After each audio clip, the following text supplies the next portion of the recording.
দর্শক, শুরুতেই পরিচয় করিয়ে দিই আজকে যারা সম্মানিত অতিথি আমাদের মধ্যে উপস্থিত হয়েছেন, আমরা যাদের সাথে আলাপ করব, কড়া আলাপ। ডক্টর আসাদুজ্জামান রিপন, তিনি vice president, vice chairman, Bangladesh জাতীয়তাবাদী দল বিএনপি। রয়েছেন মোস্তফা ফিরোজ, জ্যেষ্ঠ সাংবাদিক, এবং রয়েছেন মোহাম্মদ শিশির মনির, তিনি জ্যেষ্ঠ আইনজীবী, সুপ্রিম কোর্ট, কেন্দ্রীয় কর্মপরিষদ সদস্য, বাংলাদেশ জামায়াতে ইসলামী। আপনাদের তিনজনকে স্বাগত জানাচ্ছি।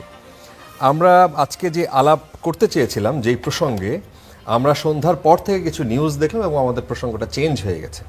আমরা নিউজ দেখছিলাম আর ভাবছিলাম যে এই এখন আর ওই কথা বলার সুযোগ নাই। নিউজটা ছিল, শুরুতেই আমরা একটু দেখে আসতে চাই, পশ্চিমবঙ্গের সাবেক মুখ্যমন্ত্রী মমতা বন্দ্যোপাধ্যায় তিনি বাংলাদেশের একটি বড় হত্যাকাণ্ড নিয়ে বিস্ফোরক একটা মন্তব্য করেছেন এবং বেশ চাঞ্চল্য সৃষ্টি হয়েছে কিছুক্ষণ আগের কথা। তিনি দাবি করেছেন, এটা বিকেলের দিকে উনি একটা এই প্রথম তার নির্বাচনের পর এই প্রথম কোনো জনসভায় তিনি বক্তৃতা করছিলেন। সেখানে তিনি দাবি করেছেন এই হত্যাকাণ্ডের ঘটনা সম্পর্কে তিনি সব জানেন এবং এর সঙ্গে ভারত সরকারের উচ্চ পদস্থ নেতৃত্বের যোগসূত্র রয়েছে। আমরা একটা ছোট্ট রিপোর্ট যদি দেখতে পারি ওনার বক্তব্যটুকু। বাংলাদেশ থেকে একটা বড় খুনিকে এসটিএফ অ্যারেস্ট করেছিল, জেনে রাখুন। হোম মিনিস্টার নিজে আমাকে ফোন করে বলছেন, এতদিন তো কই আমি বলিনি, মুখ করিনি, আজকে অত্যাচারের শেষ সীমায় গেছেন বলে। কারণ এটা জানে, আমি এখনো নামটা বলছি না ভদ্রতা করে, কাকে দিয়ে খুন করিয়েছিলেন, কার কার নাম বেরিয়েছিল। আজ গভর্নমেন্ট চেঞ্জ হলেও মনে রাখবেন, আমি তো সবটাই জানি। আমার হৃদয়টাই একটা কথা ভান্ডার, তথ্য ভান্ডার, সত্য ভান্ডার। যাদের জন্য সারা জীবন করেছি তারা আজকে গদ্দারের সাথে লাইন করছে। আমরা শুরু করি মোহাম্মদ শিশির মনির, আপনাকে দিয়ে, যে কি বুঝলেন মমতা ব্যানার্জি যে এই শরীফ ওসমান হাদি হত্যাকাণ্ড এবং হত্যাকাণ্ডে অভিযুক্ত খুনিদের প্রসঙ্গে বলেছেন, সেটা কি মোটামুটি স্পষ্ট বোঝা যাচ্ছে ওনার কথায়?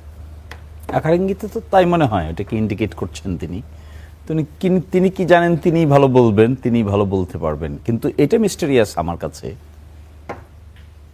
বের করা যাচ্ছে না কেন, চার্জশিট হয় না কেন, এটা মিস্টেরিয়াস। কিন্তু দেখেন, রামিসা রেপ এবং হত্যা মামলার আজকে বিচার শুরু হয়ে 10 জন সাক্ষী শেষ হয়ে গেছে, আর হাদি হত্যা মামলার ইনভেস্টিগেটিং রিপোর্ট হয় না।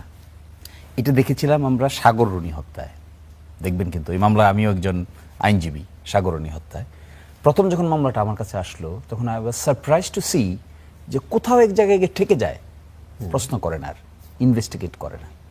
তো এটা যখন 5ই আগস্টের পরে আসলো, তখন একটা টাস্ক ফোর্স গঠিত হয়েছিল 5 সদস্য বিশিষ্ট। ওই টাস্ক ফোর্সের সঙ্গে আমি 2বার 3বার 4বার মিটিং করেছি। ওনারাও কিছু বলতে চান, আবার কিছু বলতে চান না। কোথাও গিয়ে এক জায়গায় মনে হয় ঠেকে যায়, তখন আর ডিসক্লোজ করে না। একই জিনিস হাদি হত্যার ক্ষেত্রে আমার কাছে মনে হয়। আচ্ছা বলেন তো দেখি, দিনের দুপুরে সিসিটিভি ক্যামেরায় আমরা দেখলাম, এটা তদন্ত রিপোর্ট হবে না কেন? Who is obstructing to submit the investigating report? That should be crystal clear. এবং এটা যদি ক্রিস্টাল ক্লিয়ার না হয়, তাহলে that is B the ultimate failure of the state mechanism of Bangladesh. আপনি করবে কি? এটা স্টেট স্পন্সর ইনভেস্টিগেশন এজেন্সি করবে। যদি পিবিআই না পারে, সিআইডি করবে। সিআইডি যদি ব্যর্থতার পরিচয় দিয়ে থাকে, তাহলে টাস্ক ফোর্স গঠন করবে। এবং ডেফিনেটলি দিন যত যাবে, এভিডেন্সেস ডিসঅ্যাপিয়ার হতে থাকবে। এরপরে কি হবে? 12 বছর সাগররুনির মতো, 13 বছর, 14 বছর। আর এখানে তরতাজা এভিডেন্স এখন জোগাড় করা যাচ্ছে না কেন? যাদেরকে অ্যারেস্ট করেছে ভারতে, এক্সট্রাডিশন ট্রিটি আছে, আনা যাচ্ছে না কেন? Where is the difficulties? আমার মনে হয়, আমি তখনও বলেছিলাম, এটা this is A mysterious event. একজন মানুষকে এইভাবে পাবলিকলি মেরে ফেলা হলো গুলি করে। আমরা সবাই এখন স্টেট মেকানিজমটা একটা ফেইলিয়ারের পরিচয় দিচ্ছি। আমি আহ্বান জানাবো মিনিস্ট্রি অফ হোম এবং honourable prime minister, if it is possible for him, immediately interview করেন। সময় যত যাবে, যদি গুড উইশেস থাকে, আমি কিন্তু একটা প্রশ্ন উত্থাপন করছি এখানে, গুড উইশেস আদৌ আছে কি নাই? যদি গুড উইশেস থাকে, গুড ইন্টেনশন থাকে, কোনো ম্যালাফাইডি মোটিভ না থাকে, বোনাফাইডি মোটিভ থাকে, this is the appropriate time to publish the evidences. আপনি একই সাথে একজন আইনজীবী এবং একই সাথে একজন রাজনীতিবিদ, আপনারা একটু ঝেড়ে কাশলে তো মানুষের জন্য একটু সহজ হয় বুঝতে ব্যাপারটা, যে এই জিনিসটা সাগররুনির মতো বলে দিলেন যে এই জিনিসটাও চাইলে সরকার আরো দ্রুত করতে পারতো, তাই তো? সেই জায়গায় সরকারের অনিচ্ছা কেন? আমি অভিযোগ পেয়েছি, বিভিন্ন জন অভিযোগ করেছেন, সরকারের স্টেট মেকানিজমের অ্যাপারেটাসকে কোথাও কোথাও ব্যবহার করা হয়েছে। কেউ কেউ বলেছেন যে এমন গুরুত্বপূর্ণ লোকেরা পিছন থেকে এই কর্মকাণ্ডের সঙ্গে জড়িত যে নামগুলো পাবলিকলি আসুক তা অনেকেই চান না, অনেকেই ধামাচাপা দেন। এমনকি বাংলাদেশ তার সীমার বাইরে থেকে এখানে কি পরিমাণ ইন্টারভিন করা হয়েছে মমতা ব্যানার্জির কথায় কিছুটা ইন্ডিকেশন পাওয়া যায়। তাহলে সেই পার্টটুকুকে এখানে ডিসক্লোজ করা দরকার। একই সাথে যে লোক ভারতে অ্যারেস্ট হয়েছে, যাকে কোর্টে নেওয়া হয়েছে, যেহেতু ভারতের আদালতে আছে, সে ওখানকার ম্যাজিস্ট্রেট তাকে রিমান্ডে নিয়েছে, তার একটা কনফেশনাল স্টেটমেন্ট প্রাইমারিলি রেকর্ড করা হয়েছে। সেই জিনিসগুলো সেই লোকটা স্পিল ওভার করেছে কোথায়? ভারতে, ওখানে আছে সে। তো তাকে এক্সট্রাডিশন ট্রিটির অধীনে বাংলাদেশে আনা দরকার। স্লো হচ্ছে কেন এই প্রসেস? কোথায় এখানে প্রবলেমটা কোথায়? এই জায়গায় আমার ইন্ডিকেশনটা হলো মেকানিজমের ভিতরে, ইনভেস্টিগেটিভ মেকানিজমের ভিতরে ল এনফোর্সমেন্ট এজেন্সি কিংবা কোনো গোয়েন্দা সংস্থার লোক যদি এগুলোর সঙ্গে ডাইরেক্টলি ইনডাইরেক্টলি জড়িত থাকে, তখন প্রসেস অটোমেটিক্যালি স্লো হয়ে যায়। That is what is my experience from other two important cases. আচ্ছা, ডক্টর আসাদুজ্জামান রিপন, এখানে অনীহা মানে কোথায়, মানে গ্যাপটা কোথায়, কার অনীহা? ধন্যবাদ আপনাকে। উনি কতগুলো গুরুত্বপূর্ণ প্রশ্ন তুলেছেন। ঠিক আপনি যে প্রশ্নটা বললেন, উনি আর একটু ঝেড়ে কেসে বললে বোধ হয় জাতি উপকৃত হতো আর কি। তো একটা হচ্ছে যে মানে উসমান হাদির হত্যাকাণ্ডটি আনফর্চুনেটলি যখন সংঘটিত হয় এবং সারা বাংলাদেশে হত্যাকাণ্ডের প্রতিবাদ উত্তাল ছিল, তাই না? এবং এটা অন্তর্বর্তীকালীন সরকারের আমলে। তো অন্তর্বর্তীকালীন সরকারের আমলে আমি আই ক্যানট রিলেট রিয়েলি। আমি খুব মানে এটা আমাকে আরো একটু বুঝতে সময় লাগবে। আমি একবারই তোমার স্পিচটা শুনলাম। আচ্ছা, আপনি চাইলে আমরা এটা আরেকবার চালাতে বলতে পারি। এক্স্যাক্টলি। আচ্ছা, আমরা প্রডিউসারকে আরেকবার অনুরোধ করবো, আপনি যদি আরেকবার একটু ইয়েটা চালান। আমি শুধু বলে দিই যে মঙ্গলবার কলকাতা সমাবেশে মমতা ব্যানার্জি অভিযোগ করছিলেন যে বাংলাদেশের একটি আলোচিত হত্যাকাণ্ডের আসামিরা মেঘালয় সীমান্ত দিয়ে পশ্চিমবঙ্গ প্রবেশের পর রাজ্য পুলিশের বিশেষ টাস্ক ফোর্স তাদের গ্রেফতার করেছিল। গ্রেফতারের সেই ঘটনাটি যেন গোপন রাখা হয়, সেই জন্য ভারতের কেন্দ্রীয় স্বরাষ্ট্রমন্ত্রী অমিত শাহ তাকে ব্যক্তিগতভাবে ফোন করেছিলেন, অর্থাৎ মমতা ব্যানার্জিকে। মমতার ভাষ্যমত হচ্ছে যে স্বরাষ্ট্রমন্ত্রী তাকে বলেছিলেন যে আপ থোড়া বেঙ্গল পুলিশকে বল দো এ বাত বাহার মে না যায়। মানে আপনি পশ্চিমবঙ্গের পুলিশকে একটু বলে দেন যে এই বিষয়টি যেন বাইরে প্রকাশ না পায়। ফাইন, আমরা আরেকবার একটু বক্তব্যটা দেখি। আপনার তাহলে সমীক্ষাপন যদি না করি, আপনার বক্তব্যটাকে যদি মোটামুটি আমি যদি ফ্যাক্ট হিসেবে ধরি, মানে ওনার বক্তব্য প্রসঙ্গে, তাহলে উনি কিন্তু মোটামুটি ভারত সরকারের, সোজা কথা, তার দেশের একটা সংশ্লিষ্টতার কথা তিনি মোটামুটি বলেছেন। এবং আমি যদি বলতে চাই এইভাবে, ইউনূস সরকারের সাথে খুব ক্লিয়ার বলি, ডক্টর মোহাম্মদ ইউনূস সরকারের সাথে ভারতের সম্পর্ক তখন খুব ভালো যাচ্ছিল না। ক্লিয়ার? তাই তো জানি আমরা, অ্যাপারেন্টলি তাই তো জানি। যদি ভালো না যেয়ে থাকে, তাহলে ইউনূস সরকারের জানা মতে আমাদের দেশের কোনো লোকাল অপারেটিভ, আমি মানে তার ভাষ্যের যে গোয়েন্দা সংস্থা, আমাদের তো অনেকগুলো গোয়েন্দা সংস্থা আছেন, উনি কোন গোয়েন্দা সংস্থাকে বিন করেছেন জানি না। তো গোয়েন্দা, যদি আমাদের কোনো লোকাল গোয়েন্দা সংস্থা, লোকাল বলতে বাংলাদেশি কোনো গোয়েন্দা সংস্থা ইনভলভমেন্ট থেকে থাকে, তাহলে সেটা হওয়ার কথা ইন কোলাবোরেশন উইথ ইন্ডিয়া, মানে অ্যাকর্ডিং টু মিসেস ব্যানার্জির স্টেটমেন্ট, নাকি? আচ্ছা, তাহলে ভারত সরকারের মানে যেহেতু তাদের স্বরাষ্ট্রমন্ত্রী ওই দেশে আমাদের ইমিডিয়েট বর্ডারের সীমান্ত সংলগ্ন ভারতের যে রাজ্যটি, সেখানকার চিফ মিনিস্টারকে বলেছেন যে এটা যাতে বাইরে না যায়, এবং তোমাদের মানে বেঙ্গল পুলিশ মানে বাংলা পুলিশকে কি একটু কি তাদেরকে বাইরে যাতে না যায় সেই ব্যবস্থা নেওয়ার জন্য উনি অনুরোধ করেছেন। ফাইন। তো তাহলে মানে ভারত সরকারের একটা ইনভলভমেন্টের কথা উনি প্রকারান্তরে উনি বলে দিয়েছেন। আর আমাদের সরকার তৎকালীন, আমাদের অন্তর্বর্তীকালীন সরকারের বিষয়টা আমি তাদেরকে মানে অভিযোগের মধ্যে আনতে চাই না, সন্দেহের মধ্যে আমি আনতে চাই না। কারণ আমরা যেটা অন্তর্বর্তীকালীন সরকার 18 মাসের ভারত বাংলাদেশ সম্পর্কের যে কেমিস্ট্রি আমরা দেখেছি, এবং প্রফেসর মোহাম্মদ ইউনূসের গভর্নমেন্টের বিরুদ্ধে তাদের কন্টিনিউয়াস যে নেতিবাচক মনোভাব দেখেছি, তাতে করে এখন ইউনুস গভর্নমেন্টের কর্তৃত্বের বাইরে কোনো এজেন্সি করেছে কিনা, অন্য কোনো দেশের প্ররোচনায় সহযোগিতা অথবা তাদের নির্দেশে ইত্যাদি, সেটা তো মানে অনেক বড় তদন্তের বিষয় হবে। আমরা যখন আমাদের দল, আমি তো দল করে, আমার দলটি এখন সরকার পরিচালনা করে, আমাদের দলটি সরকার পরিচালনার দায়িত্ব পেয়েছে অ্যারাউন্ড 100 days, তাই না? আচ্ছা, এই ঘটনাটি অটোমেটিক্যালি এই সরকারের ওপর আসবে, তদন্তটা এগিয়ে নিয়ে যেতে। উনি যেটা বলেন আপনার এক্সট্রাডিশন ট্রিটি অনুযায়ী আপনার প্রত্যর্পণটাকে মানে বাস্তবায়ন করার ক্ষেত্রে প্রত্যর্পণের জন্য তো আমরা অনুরোধ করতেই পারি। পররাষ্ট্র প্রতিমন্ত্রী তো সেখানে গেলেন এবং এই বিষয় নিয়ে কথা হলো। হ্যাঁ, প্রত্যর্পণের জন্য বাংলাদেশ সাইড থেকে আমরা তো অনুরোধ করতেই পারি। যেমন শেখ হাসিনার জন্য অনুরোধ করা হয়েছে, আমি পত্রপত্রিকায় যেটা সরকারের ভাষ্য অনুযায়ী আমরা দেখেছি। ভারত সরকার কি এখন পর্যন্ত শেখ হাসিনাকে হস্তান্তর করেছেন? করেননি। এখন শেখ হাসিনা ভলান্টারিলি বলছেন তিনি আসতে চান, তো দরকার তো নাই, উনি ওনার কর্তৃপক্ষের কাছে, উনি এখন যাদের হেফাজতে। কিন্তু প্রশ্ন হচ্ছে যে শিশির মনির যেটা উত্থাপন করলেন যে এইখানে কেন ডিলেটা, এইখানে কেন অনীহাটা? আমি যেটা বলছি, আমাদের কিন্তু অনীহা থাকার কোনো কারণ নাই, কোনো কারণে আমাদের অনীহা থাকার কোনো কারণ নাই। এই কারণে যে এই ঘটনাটির তদন্ত এবং ঘটনাটির তদন্ত এগিয়ে নেওয়া, যারা পারপেট্রেটর তাদেরকে আইনের আওতায় আনা, তাদের শাস্তির মুখোমুখি করা, এটা সরকারের দায়িত্ব নিঃসন্দেহে। না, কিন্তু এর মধ্যে কি দুদেশের সম্পর্ক যদি ওইরকম ক্যারেক্টার এখানে থেকে থাকে, দুই দেশের সম্পর্ক আবার খারাপ হয়ে যায় কিনা, সেই ভয়ে কি গভর্নমেন্ট? দেখেন, এটা একটা নতুন প্রশ্ন আজকেই আসছে, একটা নতুন প্রশ্ন আজকেই আসছে। এটা মানে এই প্রশ্নটা উড়িয়ে দেওয়ার মতো বিষয় না। দুদেশের সম্পর্কের অবনতি ঘটবে কিনা, আমার দেশে কেউ অঘটন ঘটিয়ে ভারতের সীমান্তে পালিয়ে যাবে, এটা তো নতুন ঘটনা না। ইতিপূর্বে বহুবার বহু লোক এইভাবে কাজ করেছে। এবং যদি শেখ হাসিনার কথাই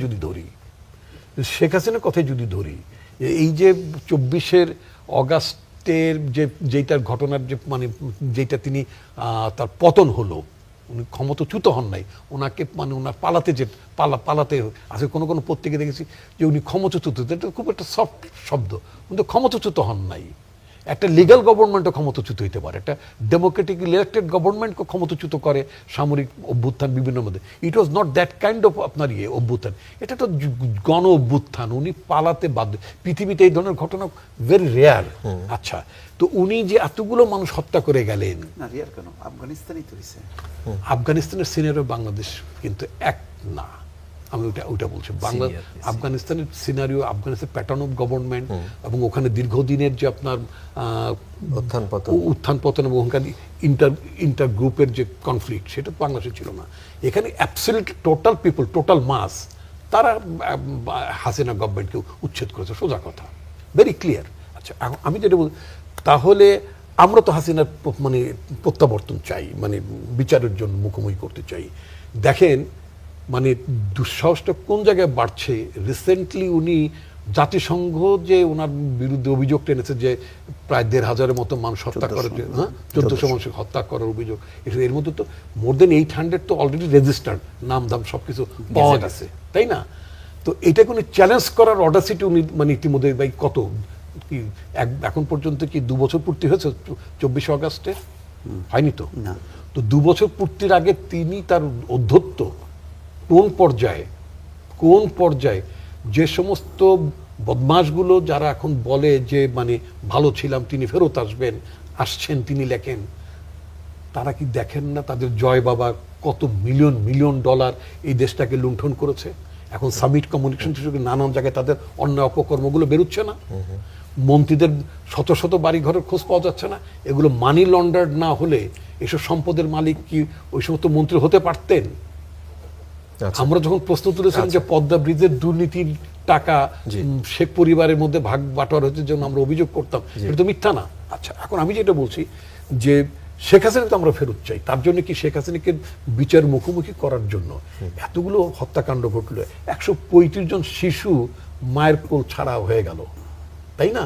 তো এটা তো 24 আগস্টের অভ্যুত্থানের সময় তিনি এগুলো কিলিংগুলো করেছেন। তো তার জন্য তাকে তো আমাদের বিচারের সম্মুখীন করতেই হবে। আচ্ছা। লুণ্ঠন বাদ দেন, মানুষ হত্যা। আচ্ছা, তো সেইটা আমরা কি সেটা করতে পারছি? এখন যদি আপনি বল প্রস্তুত হলেন এভাবে যে শেখ হাসিনাকে ফেরত চাইতে হলে, তাকে বিচারের সম্মুখীন করতে হলে দুদেশের সাথে সম্পর্কের অবনতি ঘটবে। আমার তো জন আকাঙ্ক্ষার দিকে আমাকে তাকাইতে হবে। আচ্ছা। আমার জনগণের আকাঙ্ক্ষা কি? আমার জনগণের আকাঙ্ক্ষা হচ্ছে একটা ফ্যাসিস্ট, পলাতক ফ্যাসিস্ট। তিনি মানুষকে হত্যা করেছেন, তিনি গণতন্ত্রকে হত্যা করেছেন।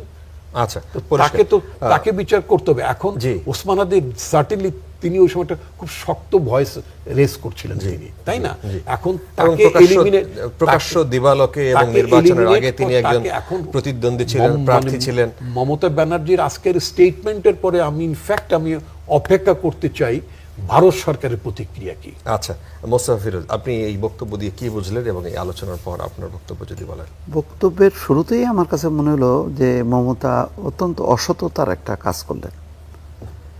খুনি তো খুনি, উনি অমিত শাহর এই বক্তব্য শুনবেন কেন? একটা খুনি তার মানে কি বলে মেঘালয়ে আসছে, তিনি জানেন আজকে তিনি প্রকাশ করতেছেন যখন তিনি মুখ্যমন্ত্রী না। এটা হলো তিনি তো বলতে গেলে শপথেরও করলেন, ভঙ্গ করলেন। রাষ্ট্রীয় গোপনীয়তা রক্ষা করার শপথ তার থাকে আমি জানি না, কিন্তু না, এটা তো তার রাষ্ট্রের না, এটা হলো বাংলাদেশের একটা ঘটনা। আমি তো তার রাষ্ট্রের কমপ্লায়েন্সে মেনটেন করছে, বুঝতে পারছি। বাংলাদেশের তার কোনো কমপ্লায়েন্স নাই, না, কিন্তু কমপ্লায়েন্স ছিল ইন্ডিয়ার সাথে। কিন্তু সেটা চিফ মানে আই এম সরি উনি chief minister of India at that time for a state. তো ওনার যদি মানে ওই ধরনের কোনো সিক্রেসি অ্যাক্টের কোন শপথ যদি ওনার থেকে থাকে, হয়তো তিনি সেটা মানে আচ্ছা বুঝলাম। এখন উনি যেটা আউট অফ ওথ। আচ্ছা, না না, এটা তো তাহলে তো ধরেন একদম রাজনীতিবিদদেরকে তাহলে তো কেউ বিশ্বাস করবে না। যেমন আজকে তো উনি ওই সময় বললেন না, এখন ওনার ক্ষমতা নেই বলে উনি বললেন, এটা একটা দ্বিচারিতা হলো। এখানে ভারত গভর্নমেন্টকে করলো যে ভারত গভর্নমেন্ট তাহলে এই ঘটনাটা ঘটাইছে। কিন্তু আমার কাছে একটা প্রশ্ন যে ওসমান হাদির ব্যাপারে সেই অন্তর্বর্তী সরকার হোক, বর্তমান সরকার হোক, ওই যে অ্যাডভোকেট শিশির মনি যেটা বললেন, এটা তো সত্য যে এই দীর্ঘসূত্রতা কেন এটার নিয়ে সিরিয়াসনেসটা নেই কেন, এটা একটা প্রশ্ন। আবার এটাকে নিয়ে কেন্দ্র করে অনেক ঘটনা ঘটছে বাংলাদেশে ওসমান হাদিকে ঘিরে। তাহলে মানে আসলে মূলটা কোথায়? ভারতেরও বা কেন ইন্টারেস্ট থাকবে? ওসমান হাদি দেখেন আজকে মানে হত্যাকাণ্ড সংঘটিত হবার পর ওসমান হাদি যতটা গুরুত্বপূর্ণ ছিল, ওই সময় কিন্তু কেউ ওসমান হাদির মানে অত গুরুত্বপূর্ণ ছিল না, যে একটা বিশাল ব্যক্তিত্বে সে রূপান্তরিত হয়েছে।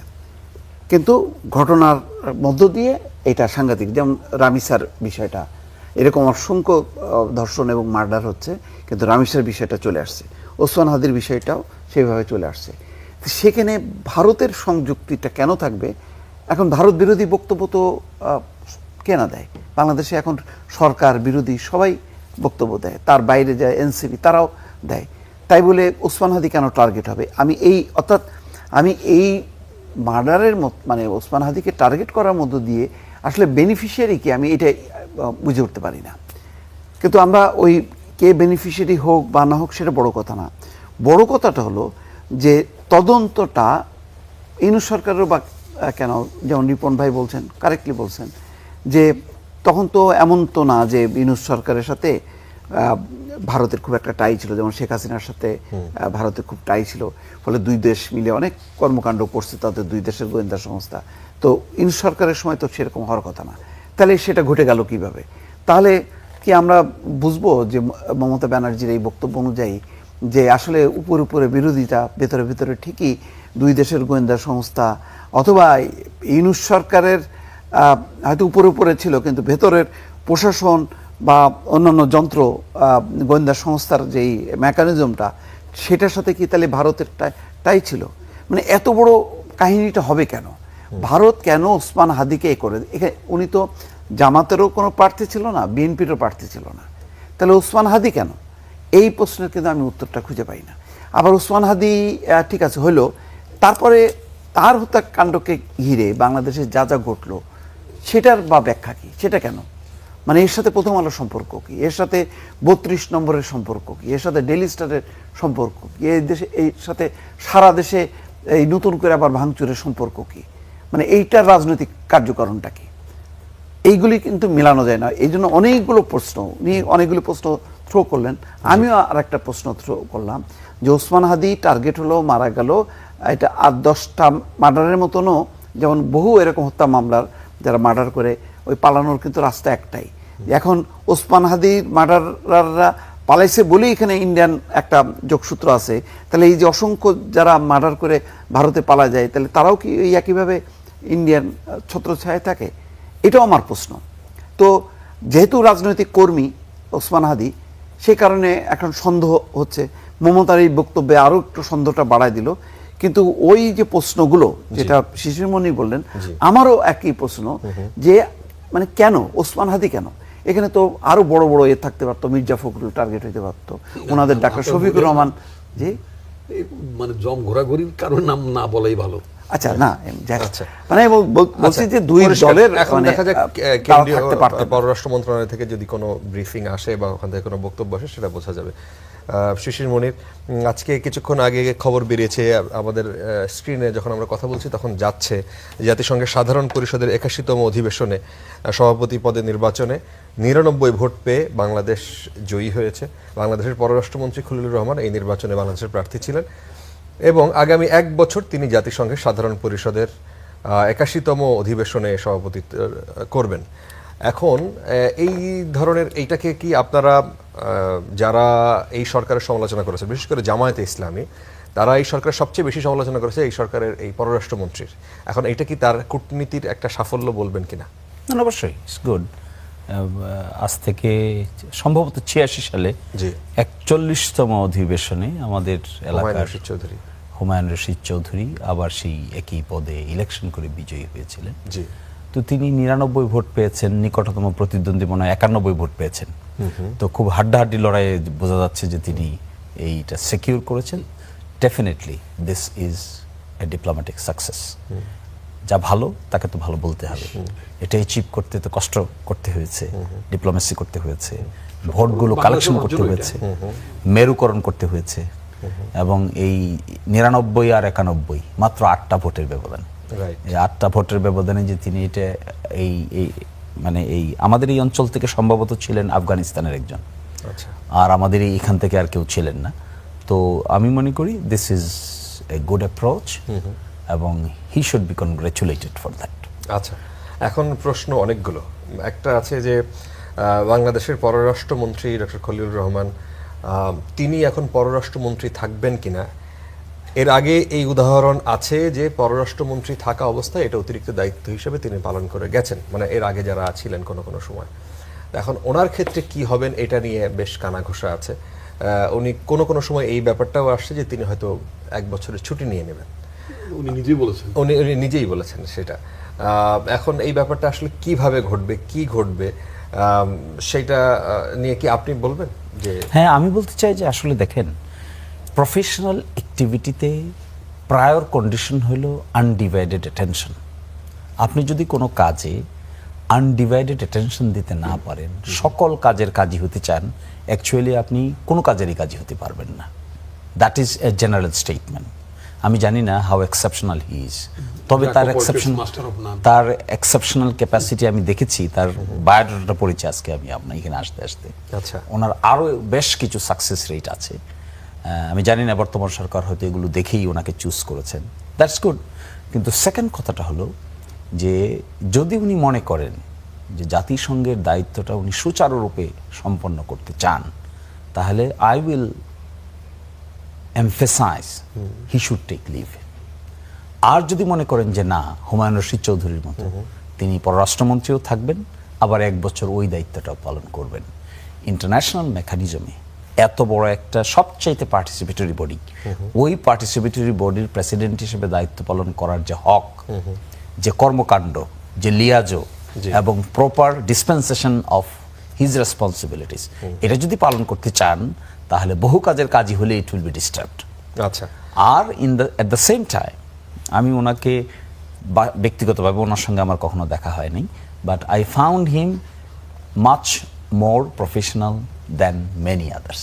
আচ্ছা, এটা তো প্রশংসা সুরেই বললেন। প্রশংসা শুরু। আচ্ছা, একটা লোক যদি ভালো কাজ করে উই শুড অ্যাপ্রিশিয়েট হিম। আচ্ছা, কিন্তু জামায়াত ইসলামের পক্ষ থেকে যাদের সাথে আমরা মানে টক শোতে আসছি, তার সমালোচনারই সবচেয়ে বেশি ছিল। সেটা ফর আদার রিজনস, আচ্ছা। নট ফর যে এখানে ইলেক্টেড হয়েছে, দিস ইজ গুড।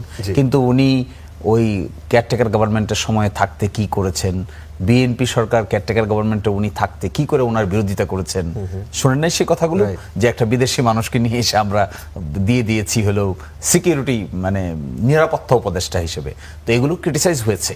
তো ক্রিটিসাইজ হয়েছে ফর হিজ আর্লিয়ার অ্যাক্টিভিটিস। আচ্ছা। কিন্তু আজকে তিনি যে ভালো কাজ করেছেন এটা অ্যাপ্রিশিয়েট করতে তো আমার কোনো বাধা নাই, আমি কোনো বাধা দেখি না। আমি মনে করি না এত কৃপণ আমাদের হওয়া উচিত। আচ্ছা, ডক্টর আসাদুজ্জামান রিপন, আপনি এই বিষয়টাকে কিভাবে বলেন? কিন্তু কেউ কেউ প্রশ্ন তোলেন যে মানে আগের প্রশ্ন, এই প্রসঙ্গে না, বলেন যে বিএনপি এত বড় দল, সে জায়গায় কি একজন ভালো পররাষ্ট্রমন্ত্রীর কি অভাব পড়ে গেল এত বেশি? ধন্যবাদ আপনাকে। আমি শিশির মনিরের বক্তব্যকেই কোট করে বলতে চাই, তার সাকসেস রেট যদি প্রিভিয়াস অ্যাক্টিভিটিজ অনেক বেশি থেকে থাকে এবং তার জীবন বৃত্তান্ত যদি খুবই বর্ণাঢ্য হয়, আমি তার জীবন বৃত্তান্ত পড়িনি, মানে থরলি পড়িনি, তো যদি এতই কিছু যদি ভালো হয়ে থাকে তাহলে আমি তো মনে করি যে অনেকের চেয়ে তাকে চয়েস করাটা সঠিক ছিল নিঃসন্দেহে। যদি এত বর্ণাঢ্য ক্যারিয়ার যার এবং যার পারঙ্গমতা এত মানে সুবিদিত, তো তাকে অ্যাভেলেবল থাকা অবস্থা আমি কেন অল্টারনেটিভ খুঁজবো? আচ্ছা, তাই না? বিএনপির একটা সঠিক সিদ্ধান্ত আমি মনে করি তাই। এবং আজকে আমি সবচেয়ে যে কথাটা প্রথমে বলতে চেয়েছিলাম বা এখনো বলছি, সেটা হচ্ছে যে এটা যে বাংলাদেশের অর্জন, উনি ব্যক্তি নন, এটা হচ্ছে আপনার এশীয় প্রশান্ত মহাসাগরীয় দেশগুলোর জন্য এই টার্নটা এবার। আমি পরের বার কিন্তু বাংলাদেশের টার্নটা থাকবে না। অনেক এরকম মাঝে মধ্যে একটা দেশের টার্ন আসে, যেমন আমরা একসময় সিকিউরিটি কাউন্সিলে আমরা অস্থায়ী সদস্য পদ লাভ করেছিলাম during president Ziaur Rahman's time. আবার আমার এই ধরনের একটা টার্ন পেতে অনেক সময় লাগে, আবার তখন প্রার্থিত হওয়ার ব্যাপার থাকে, দেশের জন্য ক্যাম্পেইন করতে হয়, তখন দেশে একটা ভালো সরকার লাগে, যে সরকার নিয়ে মানুষের প্রস্তুত থাকেন ইত্যাদি ইত্যাদি। তো হোয়াট এভার, বাংলাদেশ একটা ট্রানজিশন টাইমের মধ্যে যাচ্ছে, গণতন্ত্রের দিকে যাচ্ছে, একটা বড় ধরনের অভ্যুত্থান বাংলাদেশে ঘটেছে, বাংলাদেশের কোটি কোটি মানুষ এই অভ্যুত্থানে শরিক হয়েছে। এরকম একটা বিজয়ী দেশের ইভেন্টগুলো, মানে গত 2 বছরে ইভেন্টগুলো সারা পৃথিবীতে মানুষ আগ্রহ ভরে দেখেছে ইভেন্টগুলো, তাই না? সুতরাং বাংলাদেশ পৃথিবীর নানা প্রান্তে সারা দেশেই আপনার মানে আলোচনার মধ্যে ছিল বাংলাদেশ, খুবই স্বাভাবিক। এটা একটা বড় মাইলেজ। কিন্তু বাংলাদেশের মানুষের যে গণতন্ত্রের জন্য যে সংগ্রামটা, সেই সংগ্রামটার প্রতি মানুষের নজর ছিল এবং এরকম একটি দেশ এবার প্রতিদ্বন্দ্বিতা করছে, এটা তাদের ভালোবাসার একটা ম্যানিফেস্টেশন। আচ্ছা, ডেফিনেটলি একটা বড় অর্জন। কিন্তু যখন আমাদের এই নিউজটা যখন আমাদের ওয়েবসাইটে বা আমাদের সোশ্যাল মিডিয়াতে গেল, তার নিচে মানুষের যে কমেন্ট, একটা অংশ হ্যাঁ তারা অভিনন্দন জানাচ্ছিলেন, আর একটা অংশ তাদের মোটা দাগে অভিযোগ তাদের এইরকম যে এটা আমেরিকার একটা উপহার। ওয়েল, আপনাকে যদি আমি এভাবে যদি বলি যে এই যে ইন্টারন্যাশনাল পদবি আপনি নিজেও বোঝেন, আপনি টেলিভিশন চালান, আপনার বিজ্ঞাপন দাতারা যদি ঠিক মতো বিজ্ঞাপন যদি না দেয়, আপনার টেলিভিশন চলবে না, খুব ক্লিয়ার। তো কোনো না কোনো জায়গাতে একটা উপর সাপোর্ট তো লাগে।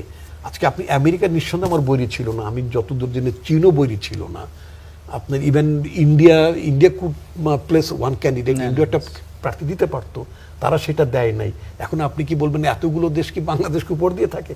যদি এতগুলো দেশ, আমাদের পররাষ্ট্রমন্ত্রী তো তিনি তার ক্যান্ডিডেচার নিয়ে যখন ক্যাম্পেইন করলেন, probably last leg of her office tour, তিনি মানে চীনেও গিয়েছিলেন, সেখানেও কিন্তু তার খুব এফেক্টিভ ছিল, এনগেজমেন্টটা ছিল।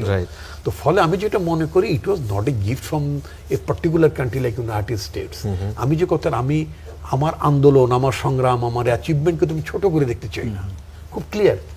বিশ্বব্যাপী বাংলাদেশের মানুষের শৌর্য, বীর্য, গণতন্ত্রের লড়াইয়ের যে ইতিহাস, এবং ইমিডিয়েট 2 বছর আগেই এমন একটি ইতিহাস সৃষ্টি করলো বাংলাদেশের মানুষের এই গণতন্ত্রের সংগ্রাম দেখে পৃথিবীর অনেক অগণতান্ত্রিক রাষ্ট্রের জনগণ গণতন্ত্রের লড়াইয়ের জন্য উদ্বুদ্ধ হয়।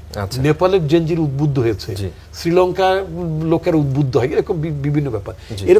এরকম একটা আমার দেশের তরুণ সমাজের এই যে সাহসিকতা, আমার যে অ্যাচিভমেন্ট, আমি একটা গণতন্ত্রের পথে হাঁটছি, একটা জবাবদিহি শাসনের দিকে যাচ্ছি। আমি ছোট্ট একটা উদাহরণ, আজকের একটা ঘটনার উদাহরণ দিই, আপনার এখানে আসার আগেই পড়ছিলাম যে কেরানীগঞ্জে একটা জনশক্তি রপ্তানি করার ব্যাপারে একটা প্রতিষ্ঠান, একটা ট্রেনিং সেন্টার বা ট্রেনিং ইনস্টিটিউট, এটার হয়তো কোনো একটা নাম টাম ছিল, হয়তো কেরানীগঞ্জ মানব সম্পদ প্রশিক্ষণ ইনস্টিটিউট ওটা ছিল, বেগম খালেদা জিয়ার নাম। তো সেখানে আমলারা তো এরকম তেলবাজ থাকে, যখন যে সরকার তেলবাজি করে, হাসিনা আমলে বলছে যে মানে আপনার মানে দিতে দিতে তো সবার নামই দিছিল, এরপরে আরো একটু সময় পাইলে শেখ হাসিনা নাতি নাতকুরের নামও দিত, এরপরে নাতি নাতকুরের নাম অবশ্যই আমি জানি না, তাদের নাম হতে কিছু কিছু হয়ে যেত।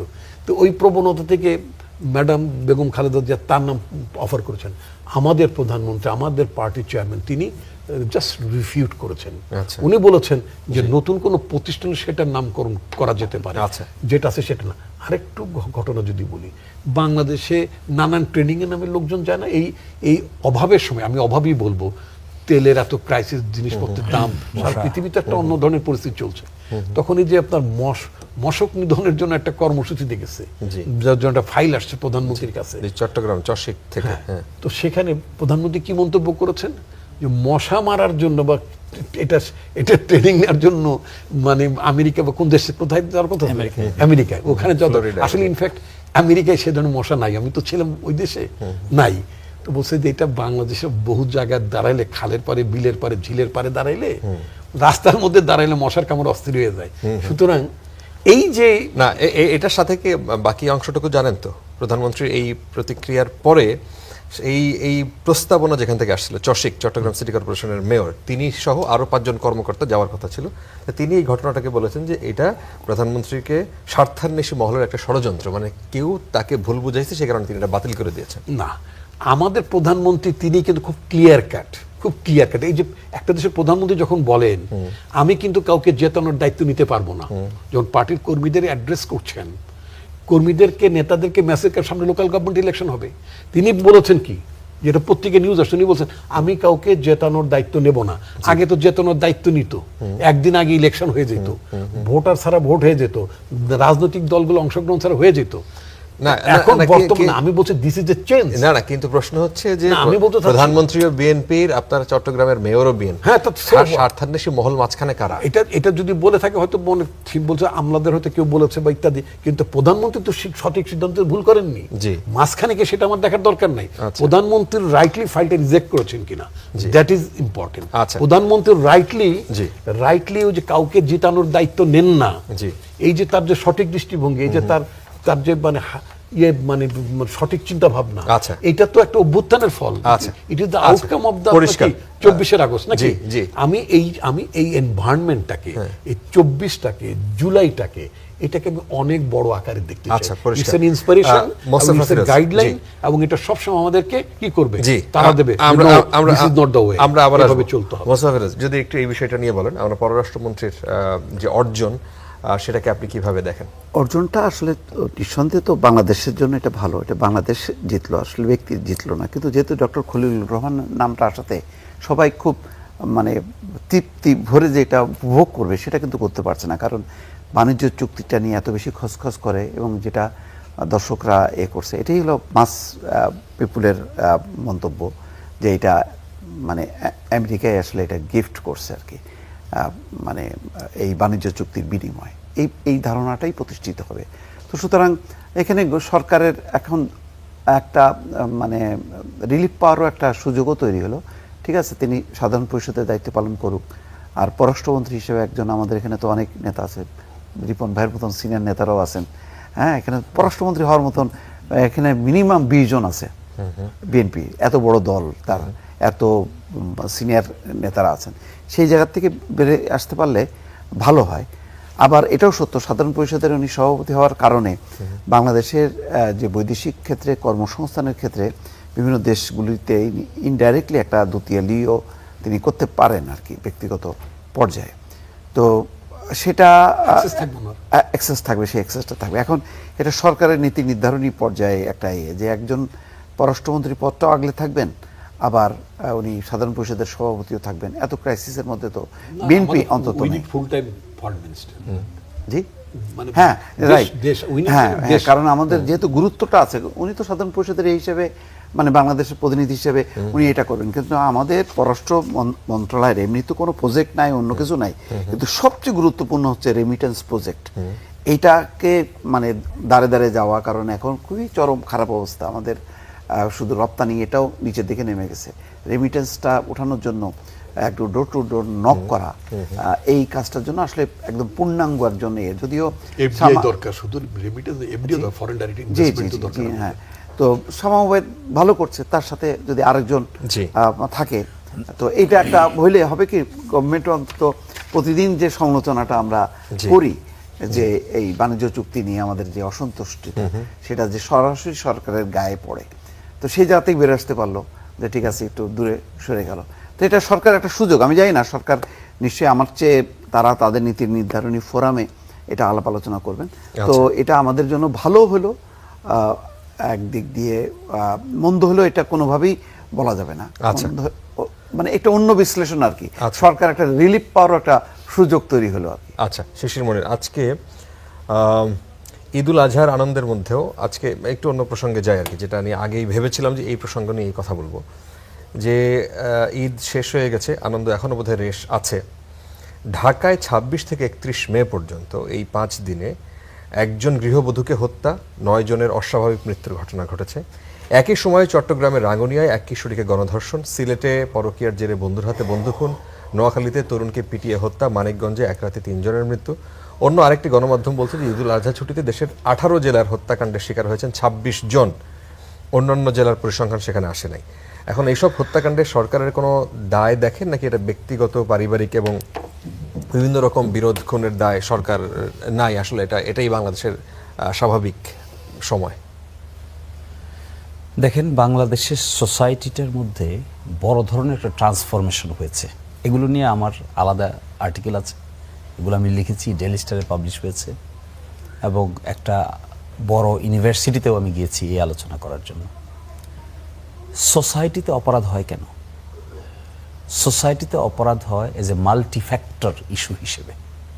সোসাইটির অপরাধকে কোনো একটা পার্টিকুলার ইস্যু দিয়ে আপনি এক্সপ্লেইন করতে পারবেন না, কারণ অপরাধ হওয়ার আন্তর্জাতিকভাবে ক্রিমিনোলজি ডিপার্টমেন্টে যে রিজনগুলো বলা হয়, সেই রিজনগুলোর মধ্যে কোনোটা রাজনৈতিক, কোনোটা অর্থনৈতিক, কোনোটা সোশ্যাল, কোনোটা অভ্যাসগত, কোনোটা আছে পার্সোনালিটি, মেন্টাল গঠন, এক্সপেরিয়েন্স, কিভাবে বড় হয়েছে, কোন স্টেজে বড় হয়েছে, তার আয় ইনকাম কি, বেকারত্বের ধরন কি, কি কারণে মাদকাসক্তির কি ভূমিকা এখানে আছে, করাপশনের কি ভূমিকা এখানে আছে, এইরকম একটা মাল্টিফ্যাক্টর এফেক্ট হলো ক্রাইম। এখন আপনি এটাকে জেনারেলাইজ করতে পারবেন না, কেউই জেনারেলাইজ করতে পারবে না। আপনি যখন দেখবেন কেউ জেনারেলাইজ করছে, তখন ধরে নিতে হবে তার অ্যানালাইসিসটা বায়াস। আচ্ছা, আপনাকে দেখতে হবে কেস টু কেস বেসিস। ধর্ষণ কেন হয়? ধর্ষণের জন্য আমাদের দেশে, আপনি এটাকে কোন ইউনিভার্সিটিটা, কর্নেল ইউনিভার্সিটি থেকে একটা আর্টিকেল পাবলিশ হয়েছে, এটাও আমি ডিসকাশনে ছিলাম ওই দিন। একটা আর্টিকেল পাবলিশ হয়েছে যে বাংলাদেশে শিশুদেরকে কেন ধর্ষণ করা হয়, রিজন কি, এটা এই মেন্টালিটির নাম কি, এই মেন্টাল গঠনটা কিভাবে তৈরি হলো একজন মানুষের। তারা দেখিয়েছেন একটা গুড পার্সেন্টেজ হলো মাদকাসক্ত থাকে, তারা আরেকটা দেখিয়েছেন একটা গুড পার্সেন্টেজ হলো যেখানে রেভেঞ্জ হয়, রেভেঞ্জফুল হয়, বাবার সঙ্গে হয়তো তার দ্বন্দ্ব লেগেছে, ভাইয়ের সঙ্গে তার দ্বন্দ্ব লেগেছে, তার রেভেঞ্জ নেওয়ার জন্য সে টার্গেট করেছে শিশুটাকে। এখন এই সমস্ত ডিপ স্টাডি আমাদের দেশে অ্যাবসেন্ট, আমরা সবগুলোকে ফ্ল্যাটলি এক্সপ্লেনেশন দিয়ে দেই। আমি সিআইডি ডিপার্টমেন্ট অথবা পিবিআইকে বলবো, একটু মানে মোটা দাগে এগুলো সোশ্যাল ইস্যু সবগুলোই নাকি? নট অনলি সোশ্যাল, আপনি পলিটিক্যাল অ্যাসপেক্টও দেখতে পাবেন। যেমন আমার এলাকায় দিরাইশাল্লায় বিগত 1 মাসে অন্তত 7-8টা মার্ডার হয়েছে। কি মার্ডার হয়েছে? গ্রামে গ্রামে প্রকাশ্যে মারামারি। মূল উৎস কি? জমি নিয়ে। প্রথম জমি সালিশি ভেঙে গেছে, সালিশের মধ্যেই মারামারি শুরু হয়ে গেছে। এই পক্ষে একজন মারা গেছে, ওই পক্ষে একজন মারা গেছে। আপনাকে সামলাতে হয়, আপনি তো যান এলাকায়। না, আমার তো আর সামলানোর ক্ষমতা নাই, কিন্তু আইনজীবী হিসেবে মামলা নিয়ে আসে আর কি আমার কাছে। প্রভাব আছে, তখন অনেকটা সালিশি করে মেনটেন করার চেষ্টা করা হয়। কিন্তু আমি বলছি এটা বেড়ে গেছে, এটা আগে এরকম দেখা যেত না। এত সিনারি দেখার জন্য। আরেকদিকে দেখেন কি হচ্ছে, ব্রাহ্মণবাড়িতে ছিল, এখন এটা স্প্রেড করেছে, হবিগঞ্জ স্প্রেড করেছে, মৌলভীবাজারও স্প্রেড করেছে।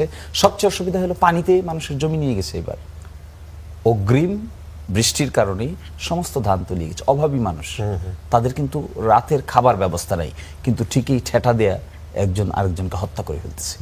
এখন এই জিনিসগুলোকে, আমি যে ইস্যুটা রেজ করতে চাই, এই জিনিসগুলোকে জেনারেলাইজ করা যাবে না। কিন্তু আমাদের দেশে পুলিশ ডিপার্টমেন্টে অপরাধ প্রিভেনশনের জন্য যথেষ্ট স্টাডি নেই। That is what is alarming. পুলিশের তো দুটো দায়িত্ব, একটা হলো প্রিভেন্ট করবে, আর একটা হয়ে যাওয়ার পরে ইনভেস্টিগেট করে এভিডেন্স আদালতে হাজির করবে। প্রিভেনশন মেকানিজমটাকে আমাদের এখানে গুরুত্বপূর্ণ হিসেবে বিবেচনা করা হয় না। ফলে যে ইনসিডেন্টসগুলো আপনি বলছেন, আমি মনে করি মিনিস্ট্রি অফ হোমের দায়িত্বটা কি, হোম মিনিস্টার গিয়ে তার অপরাধ ফেরাতে পারবেন না, কিন্তু এটা স্টাডি করবেন।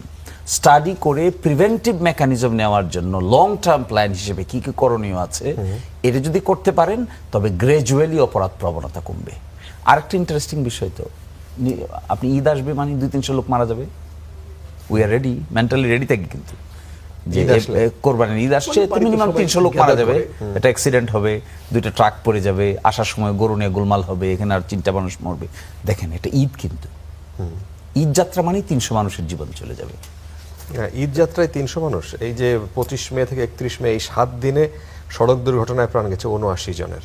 এটা হচ্ছে একদম রিপোর্টেড, যেটা আমরা পত্রিকায় আসছে। এবং আপনি তার আগের বার দেখবেন, রোজা ঈদে দেখবেন, তা দেখবেন আমি একটা রিপোর্ট দেখলাম 271 জন। এই যে আমি বলছি, এই বিষয়গুলো দেখভাল করার দায়িত্ব কি কাদের? আপনি ল এনফোর্সমেন্ট এজেন্সি আছে, কিন্তু আমাদের এখানে অপরাধকে আমরা ফ্ল্যাটলি ডেসক্রাইব করি, কিন্তু এটাকে স্পেসিফিক রিজন বাইর করতে পারি না, কারণ স্টাডি নাই, রিসার্চ নাই, গবেষণাটা সঠিকভাবে নাই, প্রিভেন্টিভ মেকানিজম নেওয়া যায় না। হয়ে গেল, সবাই আমরা লেগে গেলাম, হয়ে গেল, এবার বিচার করো। সম্ভবত ডক্টর আসাদুজ্জামান রিপন, আপনি সম্ভবত একমত নাকি? না, মোটামুটি ওনার মোটা দাগে উনি যে ব্যাখ্যাগুলো দিয়েছেন এটা তো মানে খুবই একাডেমিক, নিঃসন্দেহে। কিন্তু আনফরচুনেটলি আমি তাকে ধন্যবাদ দিতে চাই যে অনেক সময় টকশোতে বসলে সবই সরকারের দোষ।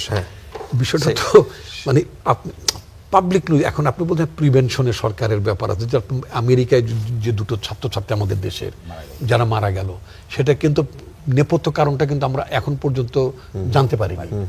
তো দেখা গেল যে যে লোকটি হত্যাকাণ্ডের সাথে যুক্ত, সে গ্রেপ্তার হয়েছে, এবং এটা জানা গেল তাকে কিন্তু কাউন্সিলিংও করা হয়েছে এর আগে। আমাদের দেশে এই যে অপরাধ প্রবণতা রেকর্ড থাকে, তো যেমন পুলিশের খাতার মধ্যে থাকে যে কে ছিনতাইকারী, কে কমন, ওদের একটা লিস্ট থাকে, সেই অনুযায়ী কিন্তু কোনো কাউন্সেলিং এর ব্যবস্থা নাই। আপনি দেখবেন যে রাস্তাঘাটে মানে মানুষ ওই কি বলে বেলুনের মধ্যে ফু দিয়ে বাতাস নিচ্ছে, অনেক দেখবেন এগুলো হচ্ছে ভবঘুরে টাইপের, অথবা মানে হোমলেস এরকম নিচ্ছে।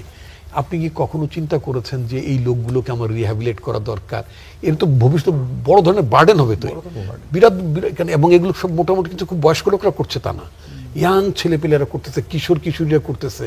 হ্যাঁ, তো আলটিমেটলি যখন এটা পয়সা পাবে না, তখন তো আপনি রাস্তাঘাটে হাঁটবেন, আপনাকে চাকু মেরে বসবে, কিছু একটা করে বসবে, আপনি ভিকটিম হয়ে যাবেন। জাহাঙ্গীরনগর বিশ্ববিদ্যালয়ের যে ছাত্রীটি যে একটা ধর্ষণের শিকার হলো, এটা মাদকাসক্ত একটা ইমব্যালেন্স ইসের হাতে, এইগুলোর জন্য সরকার দায়ী হতে পারে না। হ্যাঁ, এখন বলতে পারেন যে এগুলোকে আইডেন্টিফাই করতে হবে, এগুলোকে মানে আপনার রিহ্যাবিলিটেশনে নিতে হবে, কোচিংয়ে কি বলে এটাকে আপনার যে ওদেরকে কাউন্সিলিং করাইতে হবে, তারপরে মানে কর্মসংস্থানের ব্যবস্থার দিকে যেতে হবে। অনেকগুলো মেজার আছে। মোটামুটি আপনারা দুইজন একই মত ব্যক্ত করলেন। অন্য আরেকটা প্রসঙ্গে ছোট একটা প্রশ্ন করি, সেটা হচ্ছে যে সাবেক উপদেষ্টা ছিলেন মাহফুজ আলম, তিনি একটা পোস্ট দিয়েছেন। তিনি পোস্টে লিখেছেন যে আওয়ামী লীগ প্রশ্নে এখন যা চলছে তা হচ্ছে বড় দুই দলের ইনসিকিউরিটি। এখন কোন বানেগা লীগ কা বাপ, এটা তিনি লিখেছেন। এখন 86 আর 96 এর স্মৃতি বিএনপি ভুলতে পারছে না, আর জামায়াত আছে আদর্শিক শত্রুতা, সহিংসতার ভয়, যা বিএনপি লীগের 90 দশকের যৌথ আক্রমণের স্মৃতি থেকে উৎসরিত স্মৃতি ভয়ের উৎস বটে, এটা লিখেছেন তিনি। এখন 86 আর 96 সালে জামায়াত আওয়ামী লীগের সাথে হাত মিলিয়েছিল, এখন বিএনপি সরকারের বিরুদ্ধে আবার তারা তাল মেলাতে এমন শঙ্কা কি বিএনপির আছে? ধন্যবাদ আপনাকে। আমি সোশ্যাল মিডিয়াতে যতটা মানে কম লিখি বা অংশগ্রহণ করি, তার চেয়ে বেশি পড়ি। আমি মানুষের মনোভাবটা বুঝতে চেষ্টা করি যে কে কী ভাবছেন, কে কীভাবে লিখছেন। ওনাদের আইন অঙ্গনের ওনাদের মানে নামটা বলা কি ঠিক হবে কিনা জানি না, আমি বলি সেটার নাম হচ্ছে সালে আকরাম সম্রাট। ও আমার জেলার ছেলে, কিন্তু- মুন্সিগঞ্জের। হ্যাঁ, ও যে এত ভালো লেখে এটা আমার জানা ছিল না, আচ্ছা। Totally very frankly. জি। তো তার একটা আমি তার একটা স্ট্যাটাস পড়তে পড়তে আমি তার গোটা 25-30 স্ট্যাটাস পড়ে ফেললাম ঘন্টা দেড়েক দুয়েক সময়। আমি খেয়ালই করতে পারি অনেক সময় লাগলো। আমি দেখলাম খুব চমৎকার লিখেছে। এক জায়গায় সে লিখেছে, সেটা হচ্ছে যে আপনার ওই আওয়ামী লীগের কথা বলতে, যে সেটা হচ্ছে যে আপনার সামান্য লাভের উদ্দেশ্যে, ধরেন আপনি ইলেকশন দাঁড়ালেন, চেয়ারম্যানে দাঁড়াবেন, সামনে লোকাল গভর্নমেন্ট ইলেকশন, আপনি মনে করছেন যে আওয়ামী লীগের তো এই পাড়ায় 10টা ভোট আছে, অতএব 10টা ভোট লাগলে আমার কাজে লাগবে। উনি জামাতের ওনার একজন কর্মী স্থানীয়, সে চিন্তা করছে আচ্ছা আমিও তো চেয়ারম্যান দাঁড়াবো, ওকে এই এখানে আমার পাড়া মহল্লার এই 10টাকে ভিড়াইতে পারলে বা আমার সাথে রাখতে পারলে কাজে। এই ছোট ছোট লাভ দেখতে যে আমি বলতে চাই, অকপটেই বলতে চাই, সারা দেশে যেগুলো আমি শুনছি দেখছি, এই ছোট ছোট লাভ, জেতা জেতি, দল ভারী করার জন্য এগুলো দেখতে যে এদেরকে যে রিহ্যাবিলেট করা, মানে সোজা কথা মানে উকি দেওয়ার সুযোগ দেওয়া হচ্ছে, এগুলো তো সব তেলাপোক হয়ে গেছিল, অন্ধকারের প্রাণী হয়ে গেছিল। এই অন্ধকারের প্রাণীরা এখন এই আলোতে মাঝে মধ্যে উকি ঝুঁকি দেয়। এটার জন্য তো অফকোর্স লোকাল পলিটিক্যাল এলিমেন্ট যারা লোকাল পলিটিক্যাল অ্যাক্টরস, তাদের তো নিঃসন্দেহে দায় আছে। আমি তাদের দায় আমি বলবো না যে দায় নেই। সেই দায়টা মোটা দাগে কাদের বেশি, বিএনপির না জামাতের? এটা যার যার, ওই যে বললাম যে জেতা জেতির সুযোগ যার যেখানে আছে সেটাকে সে এক্সপ্লয়েট করার চিন্তা করে, দল ভারী করার চিন্তা করে, সোজা কথা গেল একটা। আর যার কথার বর্ণনায় আপনি বললেন, উদাহরণটা টানলেন, আমি খুব দায়িত্ব নিয়ে বলছি। উনি যখন উনি যখন তথ্য উপদেষ্টা ছিলেন, ওনার সময় বিভিন্ন পত্র পত্রিকাগুলোকে জাতীয় দিবসে বিভিন্ন কিছুতে যে সাপ্লিমেন্ট দেয়, করপত্র দেয়, আমি দায়িত্ব নিয়ে বলছি, আপনি তদন্ত করে দেখতে পারেন। উনি যে তালিকাগুলোকে উনি অনুমোদন দিয়ে গেছেন, তার 80% ছিল আওয়ামী লীগের অখ্যাত কুখ্যাত প্রকাশনা ছিল, এগুলো সব তাদেরকে করপত্র আপনার ওই 21শে ফেব্রুয়ারি মুক্তমুখী, মানে 25শে মার্চ 26শে মার্চ মধ্যে, তখন ওগুলো দিয়ে গেছেন। কিসের বিনিময়? ওই লিখা বাপ বনে গেল লিয়ে দিলাম শিশির এক ফোঁটা লিখে রেখো, তাই মানে আপনার নামে বলি নেই, মানে তোদেরকেও কিন্তু আমি তথ্য উপদেষ্টা আমি খুবই ছিলাম, কি বলে এটাকে, না ওখানে টাকা পয়সার খেলা কিনা, দলের খেলা না ভাই। তাহলে কি আমি কি আমি টাকা পয়সা খেলা যদি থাকতো, উনি কি সেখানে খেলোয়াড় ছিলেন? থাকতে পারে। যদি উনি খেলোয়াড় থেকে থাকেন, তাহলে তাদের এই নসিহত কি বিএনপি বা জামাত উদ্দেশ্যে বলতেছে, সেই এটাকে খুব হবে, গ্রহণযোগ্য হবে? ক্ষমতায় না থাকলে একরকম কথা, ক্ষমতায় থাকলে আরেক রকম কথা। ওয়াই? মমতা স্টাইল। আচ্ছা আচ্ছা। মমতা স্টাইল। না, মমতাকে তো একটা জবাব দিতে হবে তার সরকারের কাছে অ্যাটলিস্ট। জি। আমি বিশ্বাস করি ভারতীয় কাঠামো সম্পর্কে পত্রপত্রিকা পড়ে যতটুকু ধারণা, আমার মনে হয় এই কথার জন্য ওখানে তো তোলপাড় হবে নিঃসন্দেহে। ওখানকার হোম মিনিস্টার একেবারেই আনঅ্যাকাউন্টেড থাকবেন বলে আমার মনে হয় না। এটা নিয়ে পার্লামেন্টে হয়তো আলোচনা হবে, আচ্ছা, কিন্তু আমার দেশে তো আনঅ্যাকাউন্টেড আমরা সব, তাই না? আমি ওই যে তহিদ সাহেব বলে বসলেন যে আমি কিচেন ক্যাবিনেটের মেম্বার ছিলাম না, বাবারে তোমার যদি ভালো না লাগে তুমি থাকলে কেন? I have of course respect for him. ভদ্রলোক ভালো লেখেন, জানেন, পড়াশোনা করেন, তার পাণ্ডিত্যের প্রতি আমার যথেষ্ট মানে রিগার্ড আছে।